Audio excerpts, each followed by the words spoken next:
finisher in the entertainment industry. God, it's like with my sister and the family.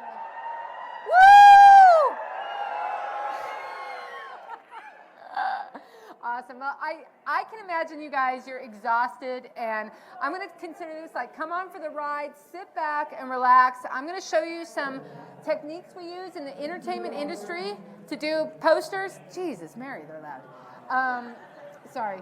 Yeah, and listen, here's my email. I am Lisa at lisacarney.com, and you might see something that sparks something in you, and you want to do it yourself, but you don't know how. Send me an email. Say, hey, Lisa, I've got this job I want to do, and I saw that technique you did, and I didn't quite get it, and I'll help you out. Don't call me. Send me an email, and if I don't email back right away, send a second email. All right. It's Jason, isn't it? You know it's Jason over there. It's got to be. You can't compete with him.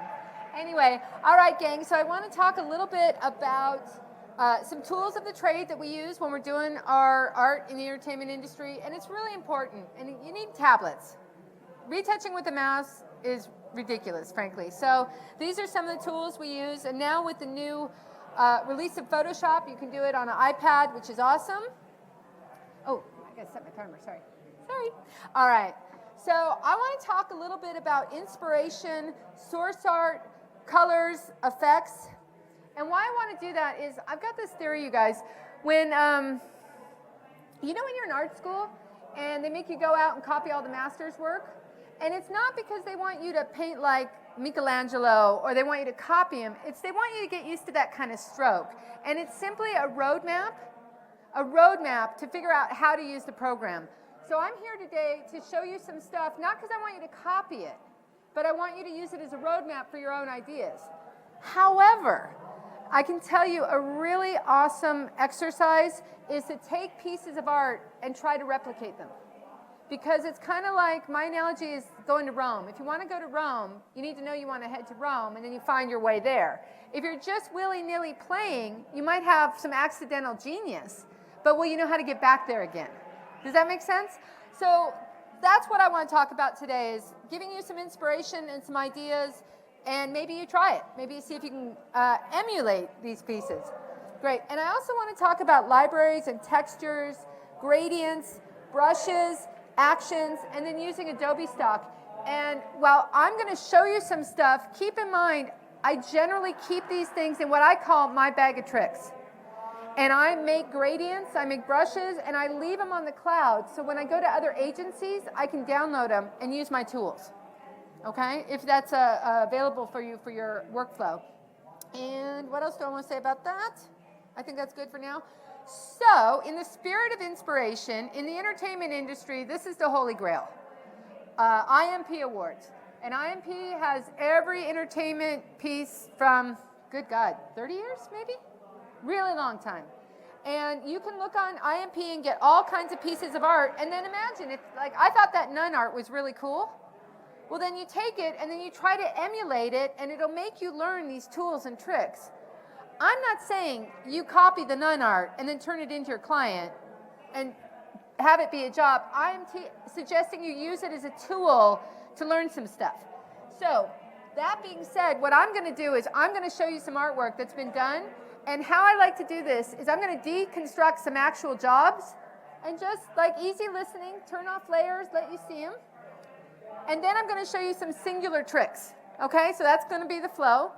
I'm going to tell you this right now. I have another session tomorrow at 8:15. And if Perky Patty doesn't irritate you, you should come because I'll show different stuff tomorrow morning. I'm just saying. Okay, all right, IMP Awards. All right. A big part of our job, I feel, is assets and knowing where to find your resources, right? I mean, how many of y'all have clients and you get jobs and there's no material? Tony, we don't know what we're talking about right here. No assets. Like, I have a client friend here in the front. So either you're going to make them or you're going to buy them. That's pretty much it. You're going to shoot it, you're going to draw it, or you're going to buy it from stock. And it's really important to know where to go. So I have to tell you, in the last few years, I use Adobe Stock a ton for concepting. It gives me ideas, and I'm going to show you some stuff I've done with it. I don't always turn in the jobs with this, but I use it as a springboard to get ideas.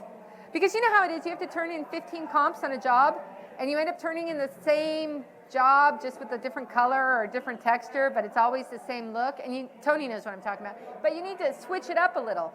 I use Adobe Stock to help me with that. Now, please don't be a jerk. If you use it for a real job, license it. Don't steal it, please, because that's jerky, plus illegal. And I'm a stock contributor, so I don't want you to rip me off either. All right.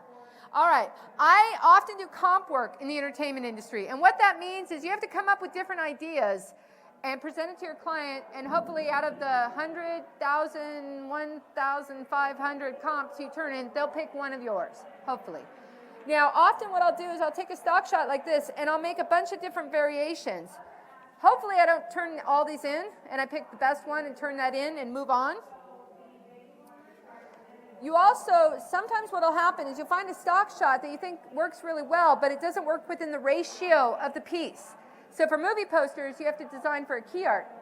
Well, the key art is not like this narrow stock shot, right? But that's all right. I can figure something out. I'll make it look like a mirror or extend it or use frequency separation to extend it.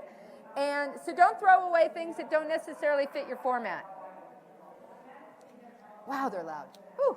All right, so again, here's some more just quick samples of taking an Adobe stock and making different kinds of compositions from it. You're not stuck with the one thing you were given. You can change it up.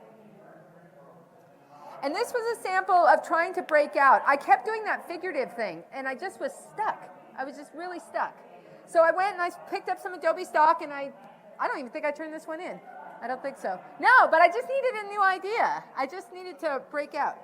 You liked it? I should have turned it in? He's the client for this job. Oh well, see, win some, lose some. I consider this kind of the spaghetti effect. Like I will throw a bunch of spaghetti on the wall and see what sticks. And Adobe Stock seems to me, for me, a good resource. So for example, I thought this girl looked really spacey, but her hair was all wrong, so I just put different hair on it and did some effects, right? Just trying to jog your brains a little bit. All right. In addition, for advertising work, I find I have clients who spend hours looking for the perfect shot for the background. I mean, hours. I can't even imagine the man hours. And sometimes you shouldn't spend hours looking for the perfect shot. You should just make it. Like, combine some stuff. It only takes a few minutes, really. But that's not always the go-to for some of my traditional advertising clients. And then what you'll see is I will often mix traditional photography with stock. Now, I can color correct that line and retouch it and fix it, but I know I can buy it in stock for 10 bucks. Why wouldn't I just buy it for 10 bucks rather than retouch it for 45 minutes? It's a time, money situation thing. So I have had this discussion with many people, and they think this is cheating. I don't think this is cheating. I think this is good business. Okay, so think about that. You can utilize it for bits and parts. I do book covers, and I will sometimes take stock and combine it with iPhotography. And again, it's just another idea, something different to try. And then, again, more book covers. I'm going to talk about this later. I like some inexpensive plugins that I use. This piece took me about 15 minutes to make because I like plugins, inexpensive plugins. So I'm going to talk a little bit about this as we go. But this is, again, a standard stock shot. Stripping. A lot of folks I know with stock, they think they're going to find that one shot. You're not going to find that one shot. Don't be afraid to do a head strip. So in this one, I had this gal who modeled for this series of book covers, and she was very Eastern European looking, but the books were set in England, and I just needed to do a head strip. Now, when you look for this, what you'll find in the stock agencies is you'll often find multiple series of images of the same photo shoot, but different angles. And what I now do is before I do the photo shoot, I look for the heads so that I don't have to waste my time trying to find a head to fit the body, because the harder thing to find is the head. No one ever thinks about this, I think. Stock, Adobe Stock for product. So I will get hired to clean up product a lot, and now I'm starting to use Adobe Dimension. I'm a 3D idiot. I mean, an absolute idiot with 3D, but Adobe Dimension I can use. And who would know that the condom wrapper was going to help me perfectly do the face mask? Who knew, right? You got to just think outside the box a little bit. On the same level, I get hired to do retouching. So on this client, they sent me that original, and they wanted me to estimate and bid it to clean up, to Photoshop this crappy label. But I had just gone to Max last year, and they did the whole Adobe Dimension preview, and I went, wait a minute, I think I could use this. And so it took me 2 hours, because I didn't know Adobe Dimension at the time. This was the first thing I did on it. And I took that stock from Adobe Dimension, and I got it to do the cylinder, and I asked the client for the PDF of their logo for the product, and I flew it in, and then I just stripped in the top. It took me 2 hours to do this, and I don't know Dimension. That was the first time out. So think differently. Think about how you could use it for your product. Stock is not just pretty pictures. All right. Do you remember that book cover I did? Look, they did that. They used the same stock on this. The exact same stock. Isn't that crazy? But they don't look the same. So at this point, what I'm going to do is I'm going to deconstruct this file real quickly for you so you can look at it, and then we're going to go back. Cool? Everyone can hear me okay? Yeah? Excellent. You're almost done. You can rest soon, my friends. All right. And I hope this is useful. I usually get some pretty decent feedback from this. All I'm going to do is turn off each layer so you can see how it was built. I'm not going to talk a lot about it. I just want you to see how it was built. All right. This is not the entire exact file. The original, the final ended up being more yellow and had a different texture on it. In print, we always put grain on top of it. We use this blank old book cover from Adobe stock on screen mode. Don't you guys love that, the live preview on the blend modes now? Oh my God, it's my favorite. All right. Oh, look at this. It's a smart filter. You guys do this? I bring stock in or any kind of image, and I will put a smart filter to change the saturation and the contrast. So this stock shot, I don't know if this is going to open. I don't think I'm connected. Oh, I am. This stock shot is a blue stock shot. And what I do is I use smart filters so I can go back and change it. I just want it to be black and white, but I never know if I have to go back to it. So I didn't permanently affect this. I left it as a smart filter so I could change my mind. And you know it's not me changing my mind. It's them. Tony, I'm not pointing at you. I'm not, sweetie. No, it's never Tony. All right. Now, this is another old book cover on screen. So in entertainment, we tend to put a ton of textures on top of each other. This is an Adobe stock shot, just your average screen. Now, I got to tell you, you guys can make this. You know, you go to a Xerox machine and you leave the lid open and you push the button, and it makes a black Xerox, and you crumple it up, and you take a photo with your iPhone, and then you don't have to buy this. You can just make it yourself. Not that I don't want you to buy Adobe stock, because I would never say anything to them. All right. Again, same old, more paper, but on multiply mode. So I think what we tend to do in entertainment is we tend to like layer. And as a suggestion, I would recommend that you keep your textures on top. Don't be putting your textures all in the bottom and stripping in and masking in. It's much easier if you leave them on top. So this is a scan on a Canon scanner. Like literally, that, you know, the printer scanner thing, they just laid the book down, scanned it, and brought it in. Do you see that file size? 1.6 gigs. Jeez. Well, when you want to use something in entertainment and you comp it small, and then you have to do the sunset wall, and you need it big, well, you're going to scan it exactly the same? No, you one and done. You do it high res first so that you always have it. All right. Little color fill for the base, just a little black. So what's good about this kind of thing, and I really subscribe to this thinking, I wouldn't spend a ton of time retouching that bottom out. Just put a black fill. Just cover it. Whew. Go back to it if you need to, but if you don't, just let it be. All right. Foreground trees. I'm going to pull these out for a second because I want to talk about this. Stock shot of foreground trees. And they had to pay for these, and they had to duplicate them and multiply them, blah, blah, blah. It's fantastic. Do you guys realize that there is an amazing render? The tree render in Photoshop is fantastic. It's new. There's some new stuff in here. In particular, one of my favorites is a Chilean cedar. It's gorgeous. Doesn't fit this job, but it's just a gorgeous tree. And now they have bamboo. Well, why don't you just do this? Why do you need to buy stock? Just do this. It's in Photoshop already. It's a render. It's awesome. You just need to make it black. Isn't that pretty? The new renders, if you guys are using it, what it does now that it didn't used to do is you get the inner trunk. It used to be you only got the outside leaves, now the inner trunk shows. Gorgeous, I tell you. Well, I think it's gorgeous. All right. Anyway, so enough with the tree stock. Red windows, color fills, little shape layers full of color. That's all it is. Little shape layers full of color. Nothing exciting. The color correcting. All right, I want to talk about this for a second. With our industry, and probably yours, I mean, I don't know what you guys do for a living, the clients often change their mind for color so many times. I suggest you keep the color on the top so that you don't have to recomposite. You don't want to keep recompositing and remessing with the color, so leave the black and white on the bottom. Also, I got to tell you, I think people compose better in black and white than with color. So I will often, when I start a composition, I'll put a hue saturation on the top and subtract the saturation and just look at the shapes and then bring the color back in because it's just a visual cue.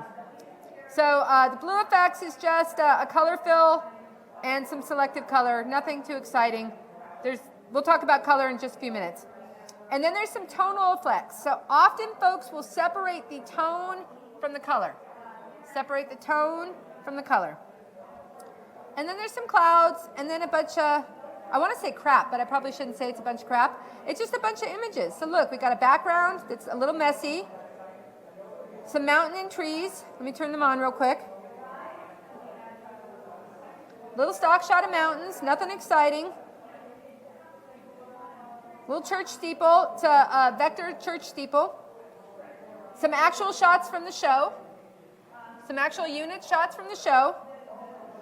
Some of those trees, more house, tonal, some color. Those lovely red windows, more trees, fill that bottom, get rid of it. Some texture and tone. On multiply, oh, wouldn't it be lovely if you guys labeled your layers and your layer sets? Oh, you'd make a girl so happy. Multiply, and then the tone.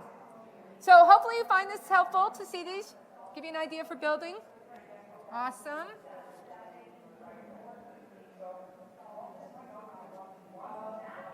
All right, and that's just a reminder on the tree. You know what, it didn't occur to me, and I didn't post this, but if you guys email me, I'll send you the deck for this. Just say you're from this class, like I'll send you the PDF, and you can go through and look at it. I just got to make sure I can't put anything in there that's illegal. So, inspiration. Do you guys know this dude, Jeremy Coart? I've never met him, but oh my God, his work is so beautiful. So I will often look at his work and practice how he made it, but in Photoshop. So this guy shoots it, he's like an analog photographer. He does a lot of his effects analog. And in our industry, what happens is you get these mood boards. And the client or the art director and creative director will say, oh, I like that look. I want this look. I like that idea. And on downtime, because I'm a geek, I will actually practice these techniques. And well, how would I emulate that? How could I make this look like that without that camera or that lens he has or that Polaroid camera? So let me show you just a little breakdown real quick. All right. So on this one, this is one of those, it's a very, very, very basic build, but I want to show you a filter that you might enjoy. So this is an Adobe stock, and I've accidentally merged my effect. Oh, that is embarrassing. It happens. All right, I'm so sorry, you guys. I'm just going to tell you what it was. It's the blur gallery. Yeah, hold on. I'm going to see if I can do this real quick. You know, nothing like a live demo to make you feel in control. All right, I'm just going to do it really quick on this. Sorry, you guys. Filter, blur, gallery, and field blur. And what this allows you to do is set points and change the level of blur. Depending on the point, you can set points and undo the blur. So you can basically do selective focus, but not on any kind of film plane. Does that make sense? So you can make something look warped or magical. I'm so sorry I merged that. But hopefully you get the idea. I will tell you that particular tool can get a little buggy on a very high-res image. Okay, that blur gallery gets a little hinky on a huge file. So, but that's the idea. You can do selective focus. And then just an adjustment layer. And again, Adobe stock texture, grunge, a little frame, a frame with the texture in the mask, and then another, I love this texture. I use this one all the time. I really love that one. And then color on the top. So really basic, and again, it was just practice. So I don't know if some of you type people or photographers back in the old day would go to like a Denny's restaurant and look at the menu and go, oh my God, can you see that cut line? Can you see that strip? Or how did they, I do that. I walk down the street or I look in a magazine, I'm like, oh my God, how did they do that? So I'm encouraging you to go out and practice. All right. All right, I want to talk about color now. So we're going to move into the color thing. There are 110 ways to do color in Photoshop. I mean, a gazillion. And I would like to suggest that I'm going to show you a few different ways to do the exact thing. Okay? I'm going to show you a few different ways of doing virtually the exact thing. And why I want to show you that is I feel like it's really important to have an arsenal in your pocket. That bag of tricks I showed you guys earlier. So I know if I had to do the red sparrow look, I'm not going to have one way to do the red sparrow look. I'm going to have 3 or 4 ways to make that look. And hopefully, one of them will work out for the job. But that way I can slap it down quickly and then move on. So let's take a look. You guys doing okay? Yeah, awesome. Hopefully you'll find this useful and helpful. All right. So here's a red sparrow look. And I went to Adobe Stock and I got this gal because she looks similar. She has a similar tone. And what I will do is I will put the sample up on top. I'll put the sample up on top. Now, one of the ways I like to do color is I like to use a gradient map. So I have a gradient map that I made. I'm going to show the properties real quick. Where are you, my friend? They were right there. And this is the gradient map. I'm going to go ahead and redo it and show it to you. Do you guys use gradient maps for color? Oh my God, they're awesome, right? Now, most people I know who would do this file, they would simply put her on multiply on a red background. But this way, I've got the color on top, and I can manipulate it as I need to, and I'm going to show you that. So what I will do is I will pick the gradient map tool. It will default to whatever you had it set at. You click on the bar here in the center, and you get your internal gradient map, as I like to call it. And you've got these little houses down here. And I'm going to pick the black house first. The black house is going to map to the black tones of the image. And I forgot to tell you the most important thing. Pay attention, because this is what you're going to do. I'm actually on the mask for the gradient. For the adjustment layer, you need to be on the code for the gradient. Oh, drives you crazy. Do not be on the mask. Photoshop will default to put you on the mask. You have to click over here and be on the code, all right? So click back on the gradient, and now I'm going to select this black color. And one of the things I want you to notice is that black is not 100% black. That's a light black, okay? So that's why I didn't just pick black. I wanted her black. And then you can pick a separate tone. Now on this one's simple. We're going to go to the whites, the highlights, and I'm going to select the background. I'm going to hit OK, and I'm going to hit OK. Well, that's pretty darn close, yeah? Now you can go to that gradient and adjust it. So I clicked on the bar of the gradient, and I can click here, and I can slide the gradient tighter and make it more blown out or further away. I can change where it clips. And look how flexible that is. And you guys realize this is code. That's math. So the file's small. The file's not crazy, because that's just mathematical code and a mask. Now, why do you care about that? Because when you have to work on a 12 gig file, you don't want a lot of paint layers. No, you don't. You don't want them. They make you cry, because it takes forever to save the file. So this is another way of going quicker. Now, that same look, that red sparrow look, pretty popular right now. Well, look who did it recently, right? This, what is it, Walking Dead? The zombie people. Sorry, I can never remember who it is. So I want to try this look out. And I've got this gradient map situation. Why don't we try just quickly? It's going to be quick. I'm going to try that select subject to select her. I'm on her layer. And I'm going to go ahead and start the mask. And I'm going to say, all right, how does this look? I'm going to clip I'm going to clip the gradient map to her, and that's a pretty crappy mask. That's all right. They've got the select and mask, right? Select and mask. I'm going to go to the refine tool. You should just let this wash over you. These are just tiny little tips for you. And just for giggles, I'm going to do this pretty quick. Because being the rocket scientist that I am, I left my tablet at the house, and I'm doing this with a trackpad. Oh. Anyway, so I'm going to say that's good enough for government work. And so now, I apologize to everyone here who works for the government. I mean, no offense. All right. Now, what I want to show you is I like to utilize actions and channels, and I happen to have this action, which is a luminance mask. And what a luminance mask, I'm sure everybody here has them. They're so ubiquitous. Everyone has them on the internet. If you don't know where to find a luminance mask, send me an email. And what it does is it automatically makes these channels for the highlights. Highlights, brightest highlights, shadows, blah, blah, blah. I'm going to go to that gradient map. I'm going to load the brightest highlights. I'm going to hold the command key and put my cursor over the icon for that channel. Command click to load it. And then if you were to look at that, the zombie thing, and you just didn't want the color over her face, all you have to do, make a nice big brush. I'm going to hide, Command H, hide the marching ants. And then I'm going to just paint it out. 30 seconds? 15 seconds? It's nothing, isn't it? That's an official term, sorry. Tony, I don't always tell you that. It only takes me 30 seconds to do that, but I'm just going to let you know. Yeah, that's why I can get as many comps done. Exactly right. So look, if you look at the Assassination Network, Nation, you can see basically how that comp would be built, that kind of idea. And then Overlord, that's another story. All right, I'm going to keep going.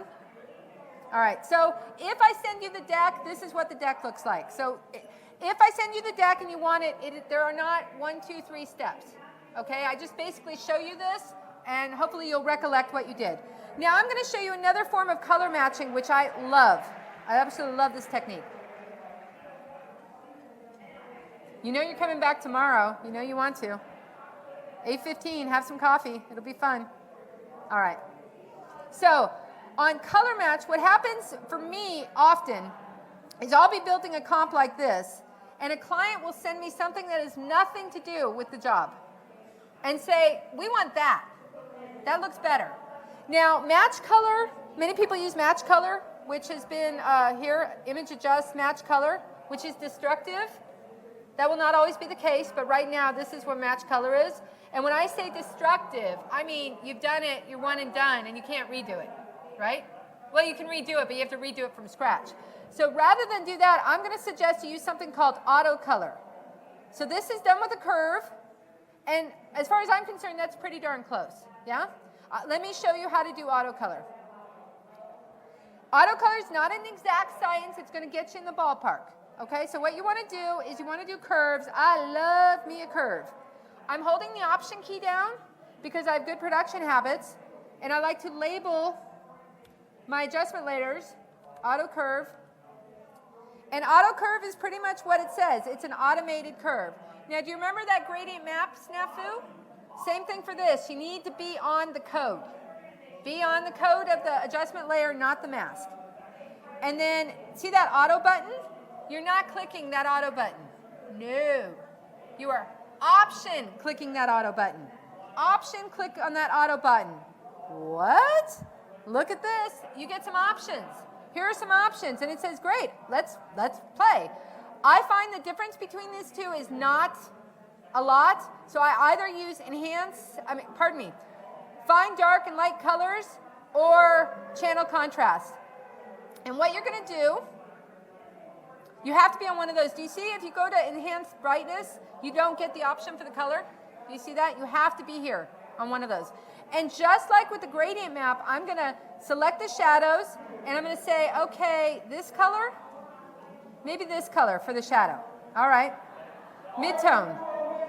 I don't know, this one, maybe this one.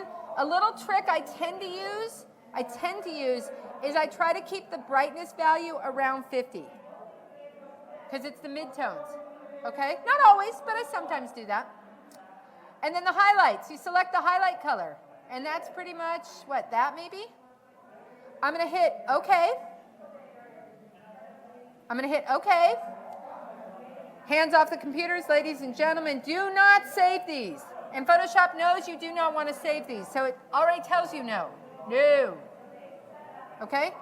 Here's my adjustment.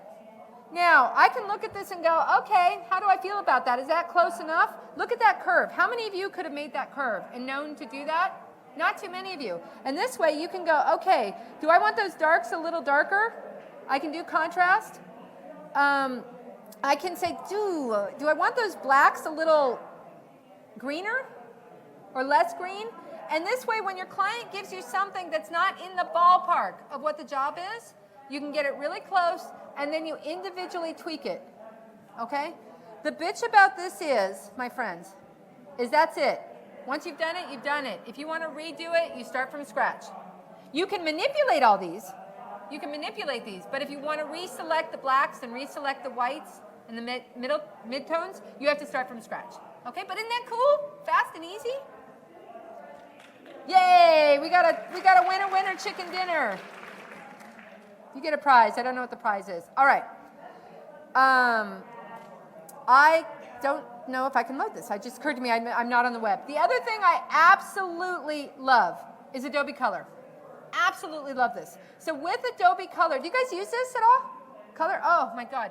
You guys can take an image and load an image through Adobe Color and make a gradient from it. So let me do a walkthrough, see if I can show this to you. All right. So that's the image. And that's me, once again, being asked to put a color that has nothing to do with the file I'm working on and get it to match. So what you can do is you go to a Color Adobe.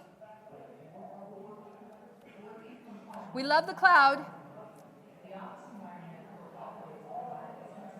And with Adobe, you can import an image. Import an image. And you can navigate to, oh my God, you're going to totally see behind the scenes here. Don't look behind the curtain. I got that picture off of IMP Awards, right? I'm going to go ahead and load that picture. And look, I can say, I think I want that color. I think I want that one. I think I want that one. I'm going to, you can move this as much as you want. I'm going to save that color theme. I have a whole bunch of themes. You're going to see this.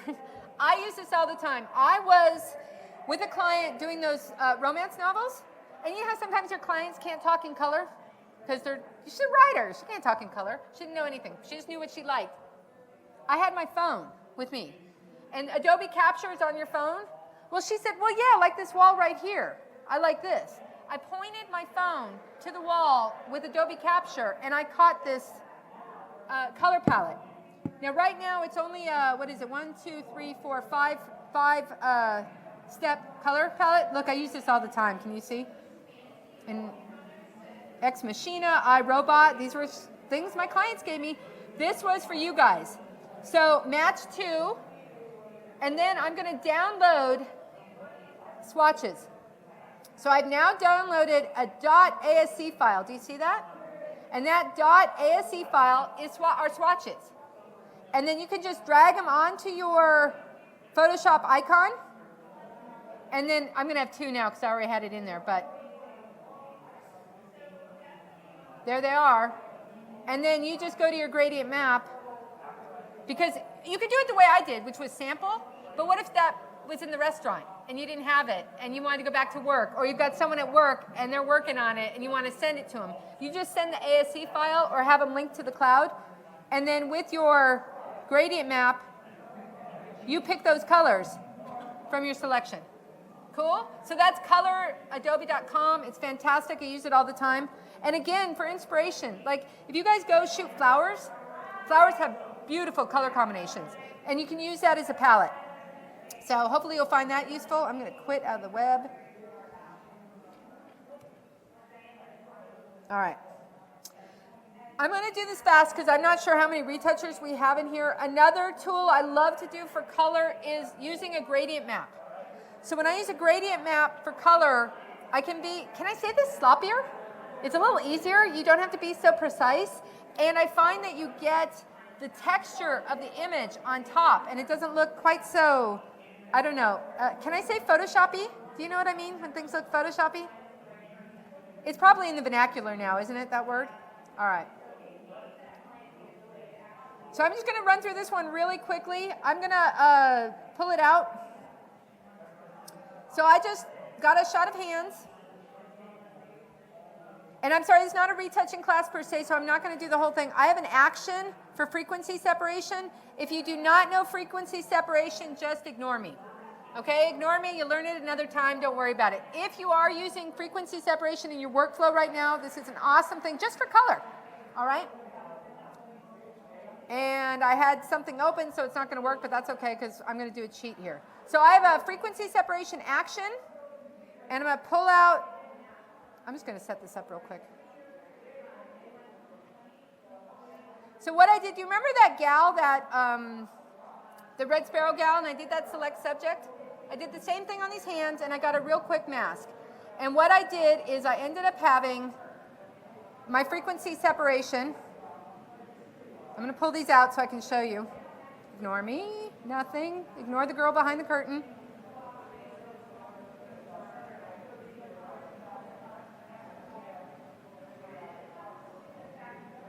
All right, starting fresh.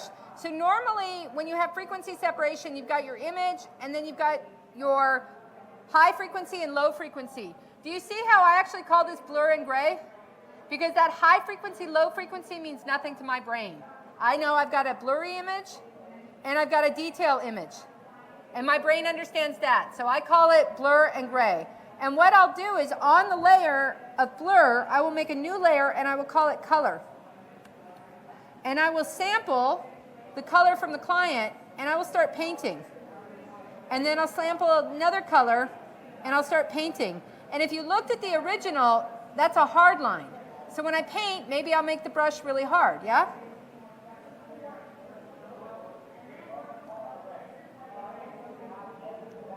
Yellow. I mean, I think you guys get the gist of it, right? So you can real quickly paint it, and then that doesn't look quite right, so I'll put it on normal. I'll put it on color, and then it still doesn't look quite right, so then I'll make a duplicate, and I'll put it on multiply to give it a little extra goose. So sometimes with frequency separation, it's not a one-trick wonder. You kind of have to push a little harder. Why can I not find multiply? Because there's 500 of you, and I'm a little nervous. Sorry. So anyway, you get the idea, but that was me hand selecting. I don't know if you know this about me. I have a lazy streak like nobody's business. So what I do, rather than hand select it, I take the sample. Let me turn all these masks off.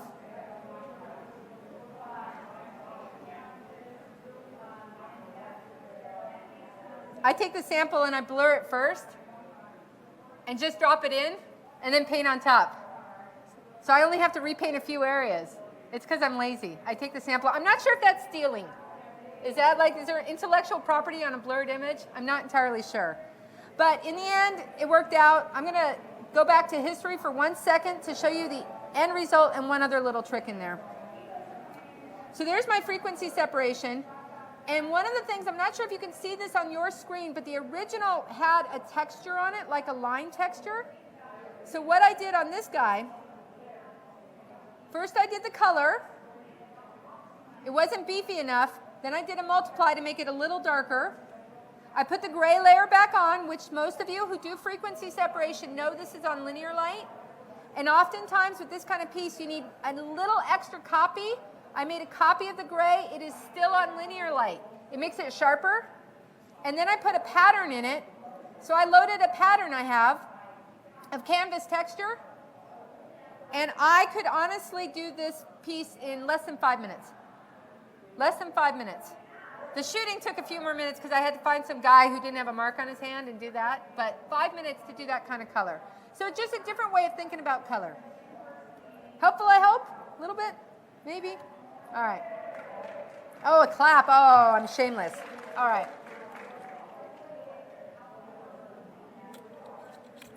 All right, let's see where we're at. So the next thing I want to show you is kind of a sketch look. And again, I really want to encourage you guys, find some piece of art that you like, and then try to mimic it. See how you get. Where you get? Me talkie pretty? David Sedaris fans out there? Anywhere? No? Yeah? All right. Woohoo! All right, so this is going to be a deconstruction. I'm not going to build it in front of you. I'm going to just show you how I did it. Again, just to give you ideas. So what I like to do is put the original in the piece, and I got that off IMP Awards. And for this one, I just got a teen girl from Adobe Stock. And once again, I'm using a smart filter, but what I'm using now, I'm using a smart filter for color and tone. I have to tell you, I don't know if you guys are using this, I love Camera Raw. I love it. You've got so many more choices, I think, for color and tone. So see about playing with that. You can do that clarity. Trick for you folks who, Pete, we had a friend who gave us, I'm going to tell you a little story. There's a model who was shooting her stuff through Instagram.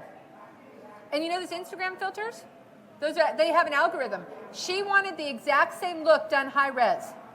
And this poor dude was trying to figure out like a clarity and a vignette and a tone, and it had all these things that Instagram does instantly. 90% of it I could do in Camera Raw. 90% to get it to her look. So if you guys have to follow Instagram, there's some fun stuff in Camera Raw.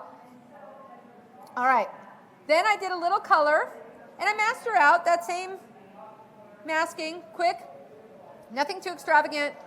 And then I put her on multiply because I want her to have the tone of the paper. And then you guys think about using brushes for your mask. But do you see how she's double masked? She's double masked because how many times do you want to retouch her when you realize you screwed up on the texture? You don't want to retouch her. You don't want to remask her every time, right? So just do a double mask. Drop her into a layer set. And mask the color set. Kyle's brushes, you know he's got that splatter brush. That's amazing. Use a splatter brush with the just add water. It's a blending brush. It's beautiful, but do it on a mask. It's fantastic. All right, and then I used his cloud brushes. Now, on a production level, I'm going to ask you guys this. Get in the habit of naming your paintings with the brush you used. And with the new brush system, I don't think I have, I do have mine in here. All right, I have brushes. I happen to have a brush called Cloud 2. I know I have a brush called Cloud 2. And I label that layer Cloud 2 brush so that when the client comes back and says, that was amazing, we're going to do a whole series. I'm not going, oh shit, what brush did I use? Right? I know this has had to happen to you because it happens to me. I swore. I'm sorry. So this is why you want to label your brushes. And then in addition to labeling your brushes, my recommendation is with these fabulous folders, you can export your brushes. You can export your selected brushes. So I put my jobs, like let's say this is called Tin Can. The job's called Tin Can. Tony, I do this with your jobs. I have, for every job you give me, I make a brush folder for it, and I drag the brushes I used so that if I have to go back to it, I know what brushes. And for archiving, I export the brushes, and I export the brushes into the job folder. So you can label it. Tony's great. Probably shouldn't use apostrophe. And I'm going to navigate to the desktop. And then I archive that brush. There it is, right here. See that? I archive that with the job. So when the sequel comes out 2 years later, I'm good, baby. I got my brushes. Or if I want to go on vacation and I need to give this to another designer, then I've got my brushes loaded. Cool? All right. I'm production heavy because I have to fix people's files all the time, and this drives me crazy. Textures, you can use multiple filters. Do you guys know that? That on a smart object, you can put multiple filters. So on this file, I'm just going to put a background on. This is a canvas. Can you guys see that on the screen? It's a little light. Yeah? Okay. You can load multiple filters onto your smart objects. And that's really handy because you can go back. Because how many of you guys, I know you're in this room, you flatten merge, you do a copy merge, and then you keep retouching on top? Please don't do that. I hate you. I mean, I love you. Don't do that, please. Try to keep your filters smart. Anyway, and then the last brush that was used on this was the scatter brush, which is a Kyle brush. And that was, I should have labeled this better, that was used on the mask. So even though you don't see anything there, I put that name in there. There's nothing in it, it's blank. I just know I used it on the mask. And if I was smart, I'd write mask. That brush was used for the mask, okay? All right, I'm gonna move on. I don't think I've lost too many. No one's fallen asleep yet. All right, blending modes. All right, I'm using one of Jeremy's pieces again. I really love this. I want to talk to you about what I'm going to do, and then I'm going to do it, okay? So I love gradient maps, as you know, because I've used them 7 times in a half an hour. But what I also love to do is to not have to mask all the time. So what you can do is if you use these blending modes, and I really shouldn't call it blending modes, to be honest, I should call it blending options. So what I'm going to do is move the sliders. I'm going to move the sliders.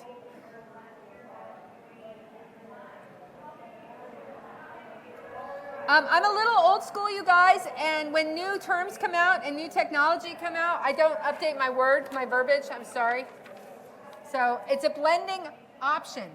So here's what I have, is I have a gradient map, and I want to put it on vivid light. This is another one of Jeremy's pieces. So I think that looks really cool, but I don't want the whole piece all blocked up. I like the highlight. Now I could use that luminance mask to make a channel and pull it, but there's probably going to be some fringing and haloing. So instead, I'm going to hold the control key. Control. Think Janet Jackson, right? Control. Blending options. And I'm going to slide the sliders. And I think I have my numbers written down so I won't make a total idiot of myself. So what you want to do is you want to think about what's the intent. I want the highlights. I do not want the shadows to have this effect. So on the underlying layer, I'm going to start pulling the shadows over. But I have to hold the Option key to pull it out. Do you see this? So now I've gone from this to this. Option makes it really subtle. Now I have the highlights with this hot white, but I don't have to necessarily have not hot vivid light. Do you see this? So this means you guys don't have to mask as much. All right? It's a really handy trick. I like it. I'm going to show you another trick with the same idea. I'm going to make the shadows now. All right. So here's my highlight before and after. It's got a little bit in the midtones, right? A little bit. I'm going to control click on the label, the name, so you can see it. So this is what I did on this guy, because he's very contrasty. I slid the blacks all the way back. Do you see that? And now I have to tuck the highlight back in. Do you see that? All the way back. And that was for the highlights. Look, Mama, no masking. Isn't that fun? Now, I want to do the shadows. I want to do the shadows a different color. And so with that, what I've got is and please label your adjustment layers. I've got a gradient map that looks like this. Okay? Just a basic blue gradient map. And what I've done, it's on normal mode. It's on normal mode. I did not want the blue on the highlights. So I went the other direction. Cool? Went the other direction. And then that way, all I have are the highlights. Let me start it from scratch here. I mean, shadows, pardon me.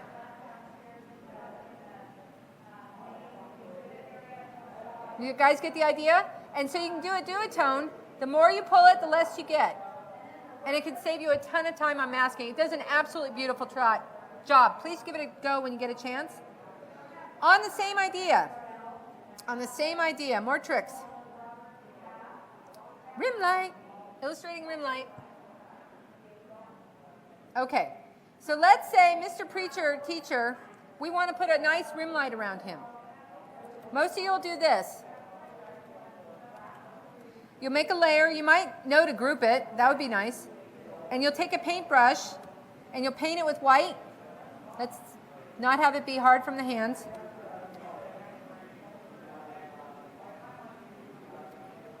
Did I mention I'm doing this with a trackpad? Rock on. What an idiot. Oh my God. All right. So here you go. That looks like CAC, right? But we have blending mode, so let's put it on screen. That looks like CAC too. I want to put the number I actually did so I can. I don't want the shadows to have it. I only want the highlights to have it. Look at that. Before. After. You don't have to mask it. That's a good one. Come on. You know you love that one. Get out of here. All right. So on the same theory, actually, what if you want it to be a color? So what most people do, let's say we want red or cyan. I don't care. I'm just going to pick a color. What I used to do is I would just click the lock button and fill that with red.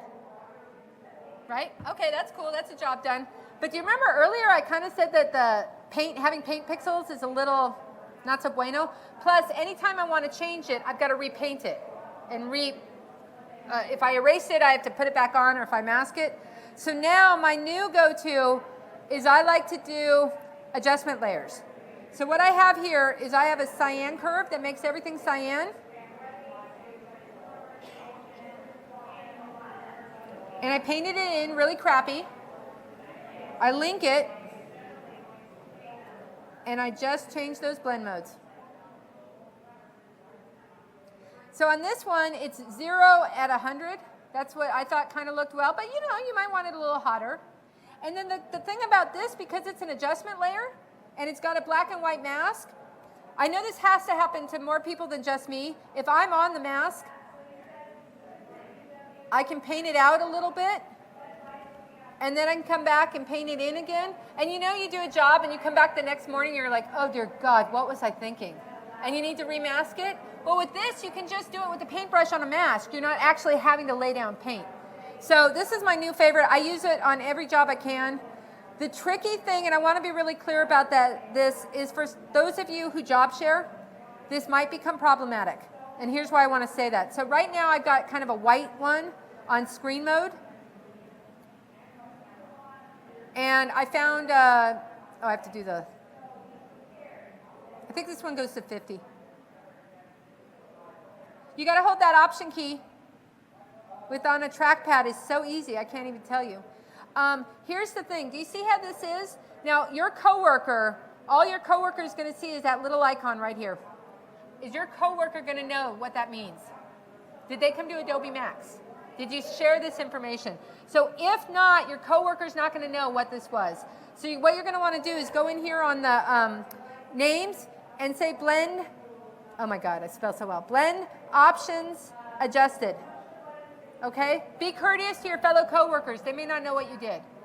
I use frequency separation on a ton of jobs. I will tell you the majority of my clients don't understand frequency separation. I never deliver a file with full frequency embedded in it. They don't understand it and they're going to ruin it. So I flatten it. Okay?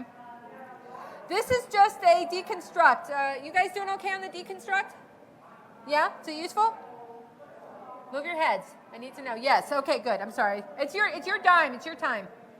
All right. So, yeah. Let me put the layers on.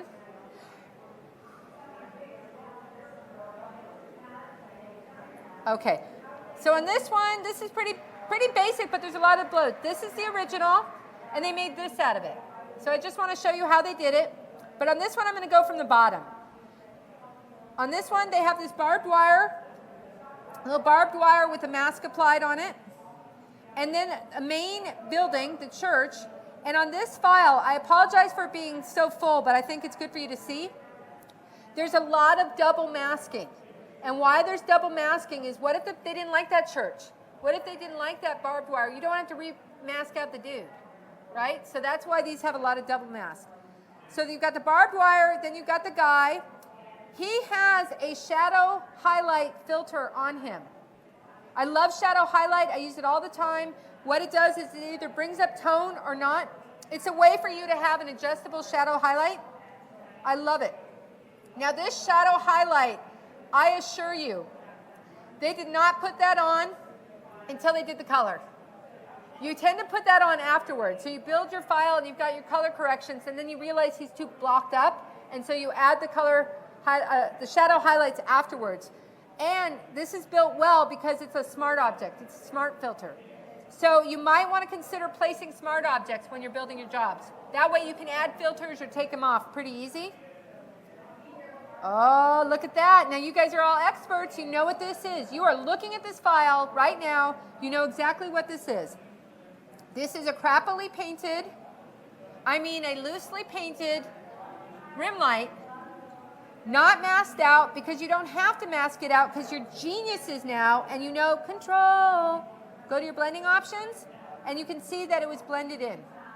Okay? Easy, right? It's nothing. And how you know that is that little tiny, teeny, tiny icon right here. That's going to tell you there's a blending mode.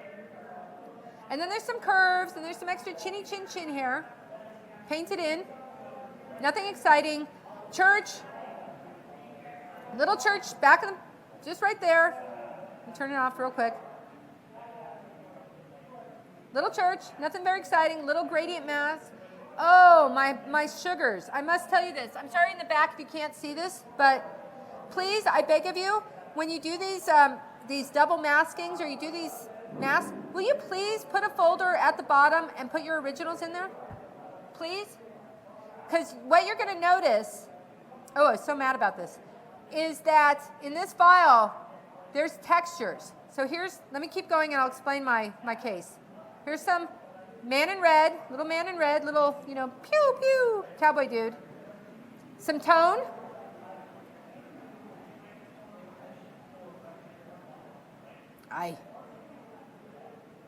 Little tone. You can tell the blacks are brought up, right? Because it got so light. Little color balance. Little levels move. Texture on multiply. Here's where it's going to get ugly. Texture on multiply, 10%. Oh, how cool.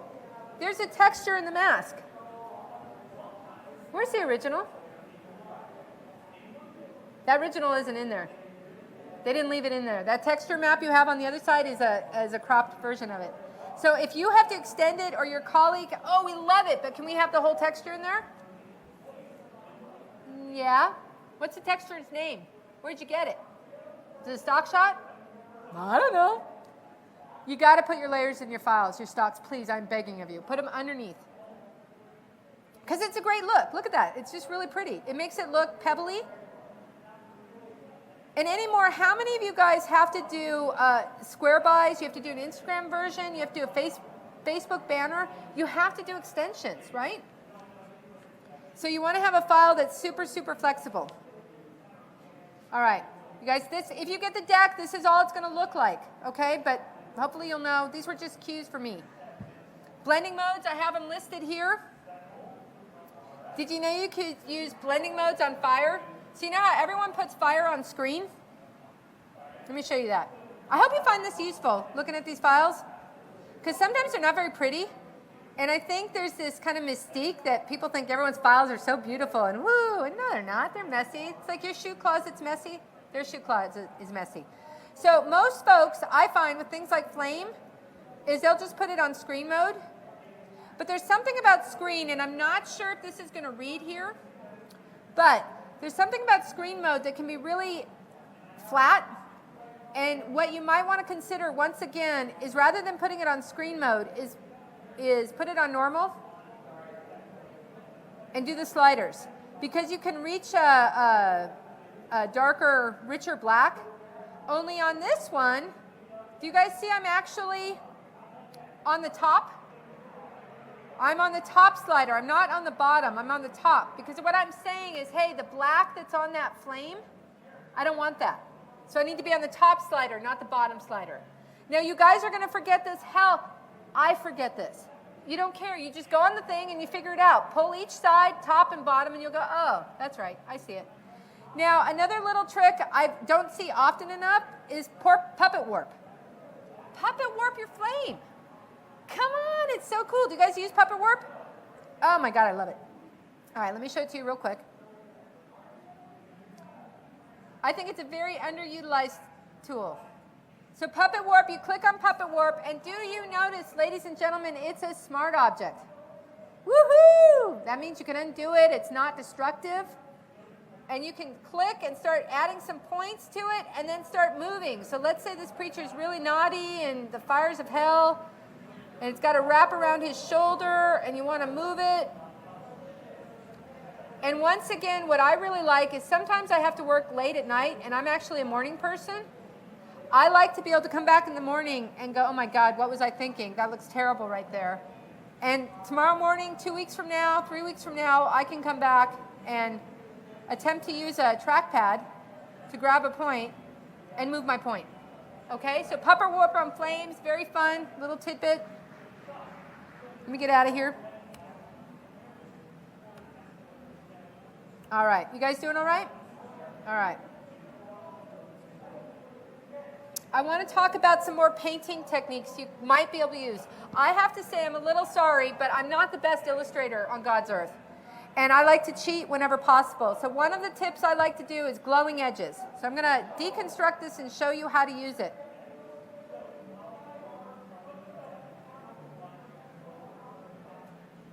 This is an Adobe stock image that I just wanted to mimic the preacher look, just to see if I could do it. Again, it's just about learning. So I have this base file here.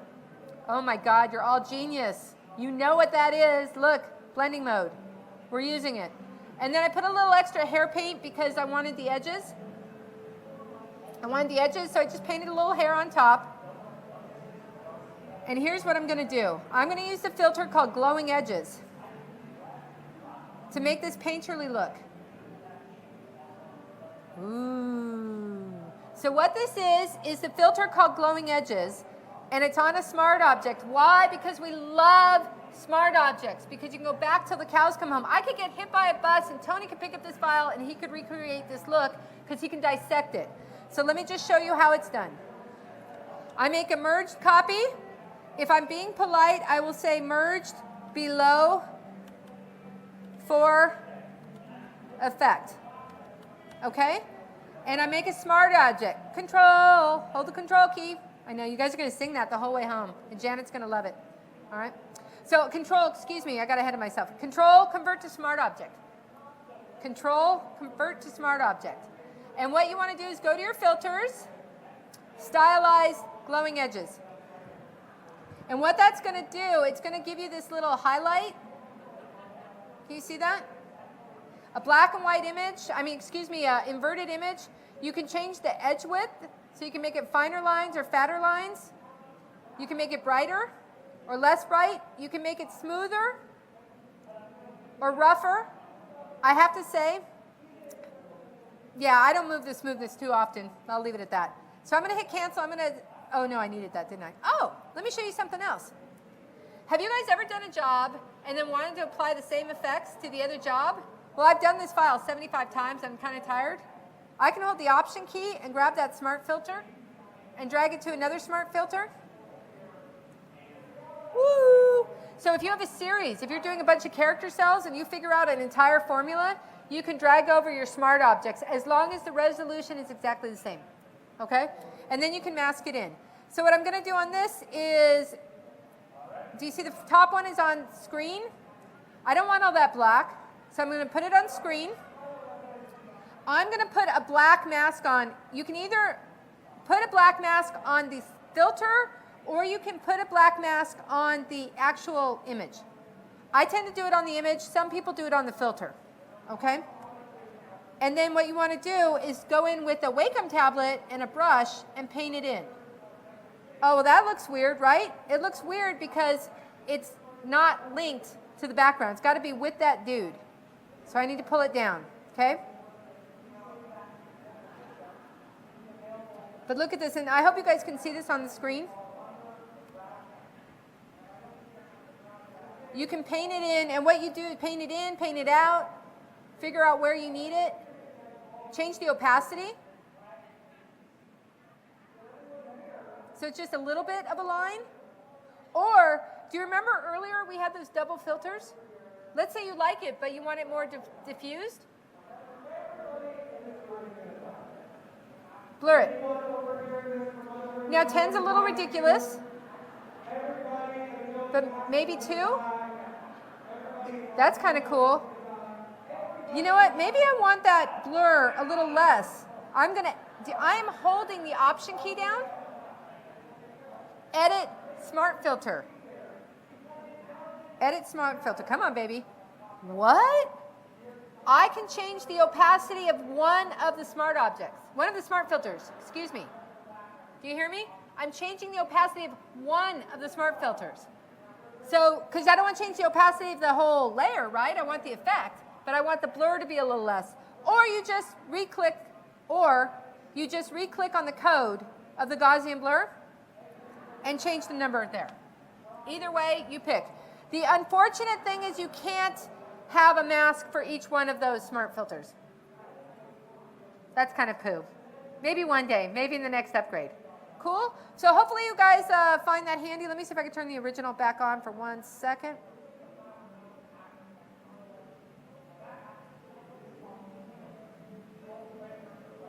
All right.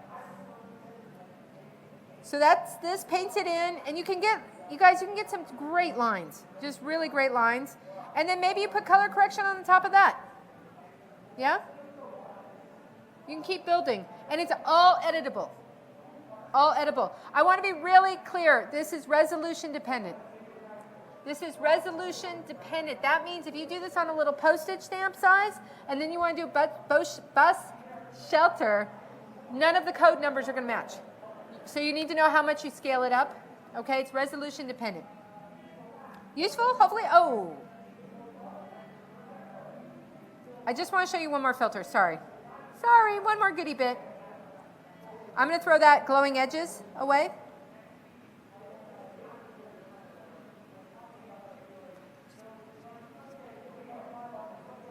Oh my God, find edges. If you want a harder line, you can use find edges. I'm going to turn the mask off. That's what find edges does. Well, that looks horrible, right? No, my friends. Instead of screen mode, you put it on multiply mode. And then you can paint it in, and what you'll get instead, if you need it, is a dark line. Okay? You can get a dark line. So find edges for dark, glowing edges for light. Isn't it fun? All right. I'd like to talk about more painting. We're in the painting section of this conversation now. So again, I'm using a Jeremy piece just to show you some tips.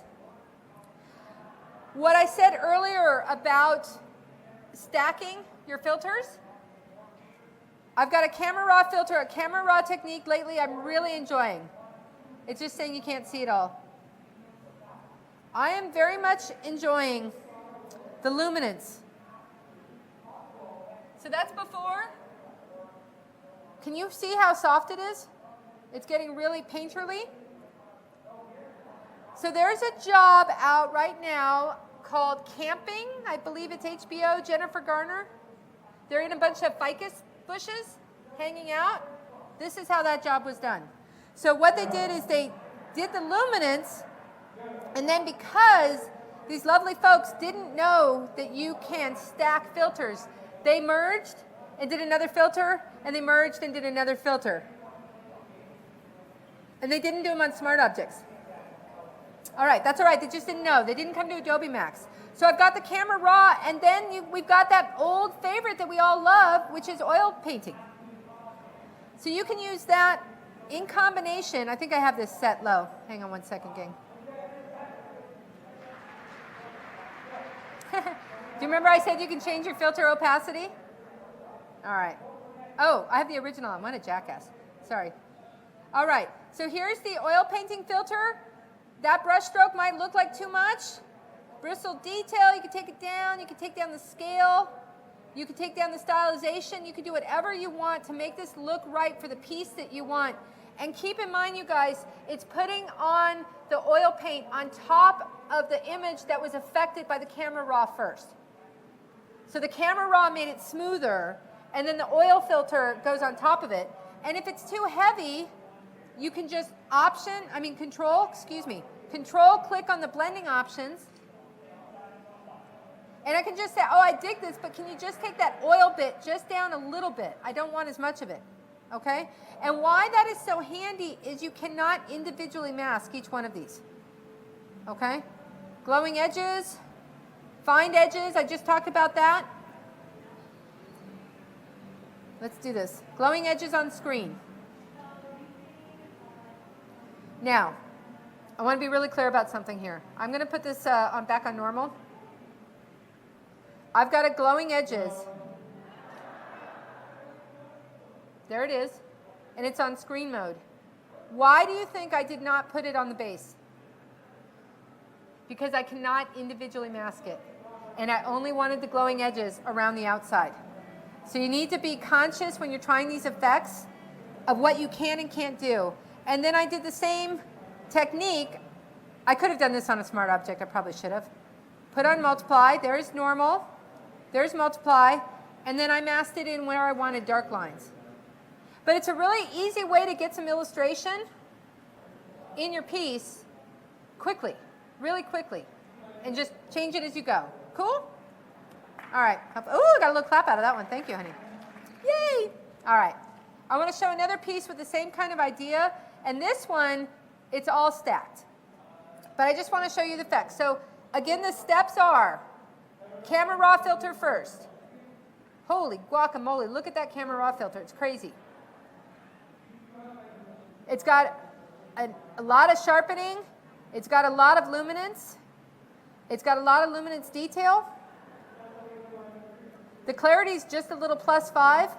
If you guys are interested, I can't send you this file because it's an Adobe stock file, but if you email me and send me a file that is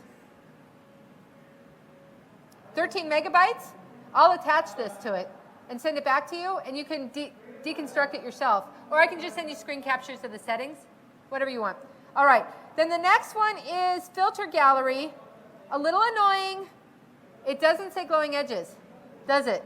It is glowing edges. It just says filter gallery. Sorry. And then on top of that, oil paint. So it's the same technique we just did, only it's all in one. And I'm going to do a little black mask on the smart filter so you can see it. Before and after, or after and before, okay? And that's all with the filter. And then I find sometimes with the glowing edges, at the end of the finish, you might want to smooth it a little. Gets a little chunky, okay? Oh my God, we're running out of time. Did I mention I'm here tomorrow? 8:15, honeys, you know you want it. Come on, come see me. They're gonna kill me. All right, real quickly, I just wanna say this. I'm not gonna open up these files. DPI 100% matters. That ballerina file you just looked at, the exact same filter. 300 DPI, that's what it looked like. 72 DPI, the exact same code. Looked like this. 50 DPI, looked like that. It's the exact same code. Why that is critical is if you are comping at a lower res file and your client, like HBO, signs off on it, and then some idiot has to rebuild it like 400% bigger, none of those numbers are going to match. Not one. And I'm going to have to reconfigure it. And sometimes what happens if a comp file starts really small and you have to go really large, the sliders won't even slide far enough to get the look.